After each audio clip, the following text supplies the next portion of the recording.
السلام، میں امرین قیوم بات کر رہی ہوں اسلام آباد سے۔ میں ایک ہاؤس وائف ہوں اور میرے ہسبینڈ پرائیویٹ جاب کرتے ہیں۔ میں مہنگائی کے بارے میں بات کرنا چاہتی ہوں کہ مہنگائی جو ہے وہ دن بدن بڑھتی جا رہی ہے اور گزارا مشکل ہو رہا ہے۔ ہم بچوں کے اسکول کی فیس دیں یا گھر کا خرچہ چلائیں، اور اب تو اگر آپ دیکھیں تو ڈالر کی جو پرائس ہے وہ بھی کم ہو گئی ہے اور جو روپے کی ویلیو ہے وہ بھی مستحکم ہو گئی ہے۔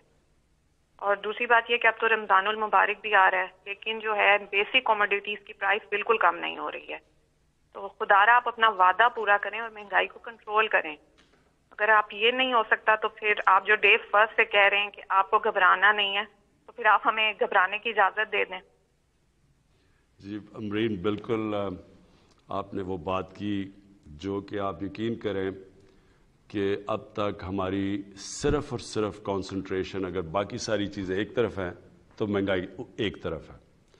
اور مہنگائی کے اندر آپ نے تھوڑا سا سمجھنا ہے، کیونکہ مہنگائی تو کئی چیزوں کی ہے نا۔ کئی چیزوں کی مہنگائی ایسی ہے جو کہ ہم ایڈمنسٹریشن کی وجہ سے ٹھیک کر سکتے ہیں۔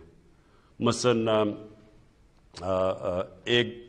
اگر ایک دکان میں ایک قیمت آ رہی ہے اور دوسری دکان اور کوئی قیمت دے رہی ہے اور چیز تو وہی ہے، تو یہاں تو ایڈمنسٹریٹو سٹیپس لے سکتے ہیں اور ہم پورا اس کے اوپر بھی زور لگا رہے ہیں۔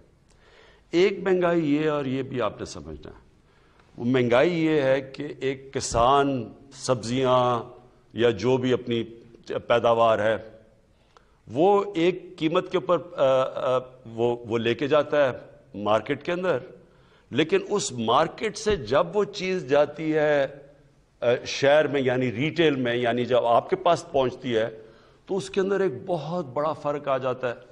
وہ کسان بیچارے کو پورے پیسے نہیں ملتے۔ میں نے کسانوں کو ملا جا کے، تو کسانوں نے کہا جی ہمارا تو مشکل سے خرچہ پورا ہو رہا ہے جو ہم اپنی پیداوار یا جو سبزیاں بتا رہے تھے، لیکن وہی سبزی جب وہ جا رہی ہے شہر کے اندر تو وہاں وہ دگنی سے بھی زیادہ قیمت پہ بک رہی ہے۔ تو جو بیچ میں مڈل مین ہے وہ بہت بڑے پیسے بنا رہا ہے۔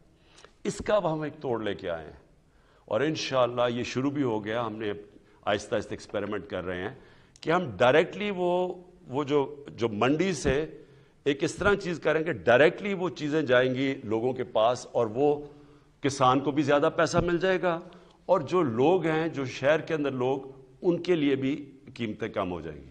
یہ ایک پوری نئی چیز کر رہے ہیں کیونکہ ایک نیا سوچ لے کے آ رہے ہیں، اور یہ شروع ہو گیا لاہور میں، ہم نے اب کئی جگہ شروع کیے ہیں، یا اب اسلام آباد میں شروع کرنے لگے، یہ شہروں کے اندر اب ہم کرنے لگے، اس سے بھی فرق پڑے گا۔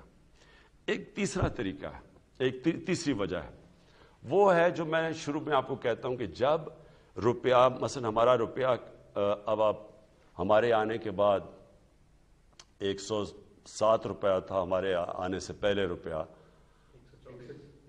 124 تھا، لیکن اس سے 6-7 مہینے پہلے 107 کا تھا، یعنی 2018 کی شروع میں تقریباً 107 روپے کا ڈالر تھا، اور وہ 2018 کے بعد وہ بڑھتے بڑھتے پہنچ گیا 160 روپے پہ، اور اب اللہ کا کرم ہے کہ ہماری اکانومی سٹیبل ہو رہی ہے تو روپیہ بھی مضبوط ہوتا جا رہا ہے۔ اس کا آپ کو افیکٹ آئے گا، مثلا امیجیٹلی افیکٹ تو آ گیا نا کہ ڈیزل کی قیمت گر گئی، آپ کو پیٹرول کی قیمت نیچے آ گئی، تو یہ تو آپ کو افیکٹ نظر آ گیا جب روپیہ مضبوط ہوا۔ لیکن اس کی جب 107 سے 150 روپے پہ بھی گیا تو اس کا افیکٹ کس کے اوپر پڑا؟ بجلی کے اوپر پڑا۔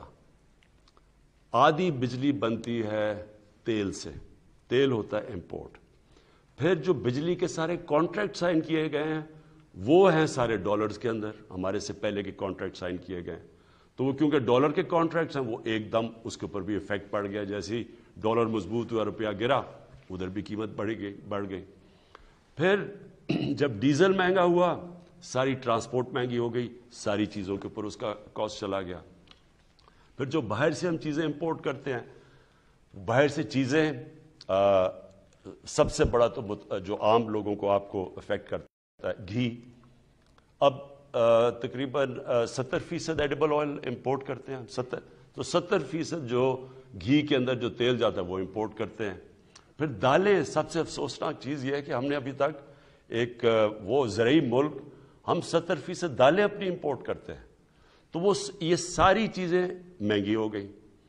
اور ایک اور مسئلہ آیا کہ ہمیں گندم جو کہ پاکستان میں ہمیشہ ہوتی تھی، وہ ہماری آبادی کیونکہ بڑھتی گئی ہے، جو گندم پاکستان میں تھی اس کے اندر خسارہ آ گیا، ایک تو بارشیں غلط ٹائم پہ ہو گئی، تو ہمیں ایک سال کے اندر 40 لاکھ ٹن گندم امپورٹ کرنی پڑی، اور اس کے علاوہ گندم امپورٹ، اور اس کا سارا امپیکٹ پڑا، یعنی جیسے آپ گندم امپورٹ کرتے ہیں تو وہ مہنگی، باہر سے مہنگی آئی یہاں سے، تو اس کا بھی امپیکٹ پڑا.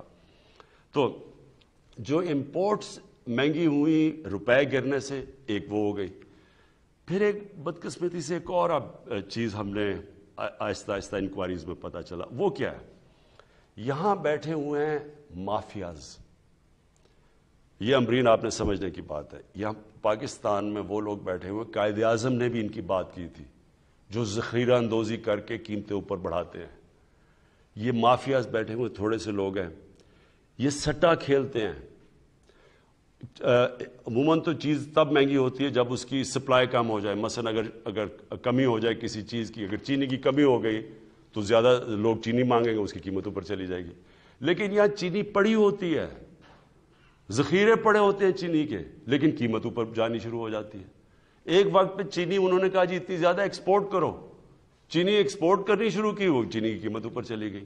سو اس کا کوئی کنیکشن نہیں ہے. یہ جان بوجھ کے مافیاز بیٹھے ہیں جن کے پیچھے پہلی دفعہ پاکستان میں ہم اب جا رہے ہیں. میں یہاں شہزاد اکبر کو بلایا ہوا ہے. یہ آپ کو اصل میں، کیونکہ پوری انکوائری کی گئی اس کے اوپر، ایف آئی اے نے پوری اس کے اوپر انکوائری کر کے تو رپورٹ لے کے آئے کہ کس طرح آرٹیفیشلی چینی کی قیمت اوپر کی جاتی ہے، لوگوں کا بیچاروں کا خون چوسا جاتا ہے. تھوڑے سے لوگ ہیں جو کہ کیسے اربوں اربوں اربوں روپیہ بناتے ہیں اس سے. اور یہ آٹے کے اوپر بھی ہمیں جب اس کے اوپر بھی ایک رپورٹ ہے کہ کیسے وہاں بھی ذخیرہ اندوزی کر کے تو آٹے کی قیمت اوپر لے جائی جاتی ہے. تو یہ میں صرف آپ کو اس لیے بتا رہا ہوں، اس کے مختلف طریقے ہیں. لیکن یہ آپ یقین کر لیں امرین، گھبرانے کی آپ کو ضرورت اس لیے نہیں ہے کہ سارا وقت ہم اس کے اوپر کام کر رہے ہیں. یا تو ہمیں گورنمنٹ کو فکر نہ ہو اس کے اوپر سارا وقت ہم کوشش کر رہے ہیں کہ ہم یہ کنٹرول کریں.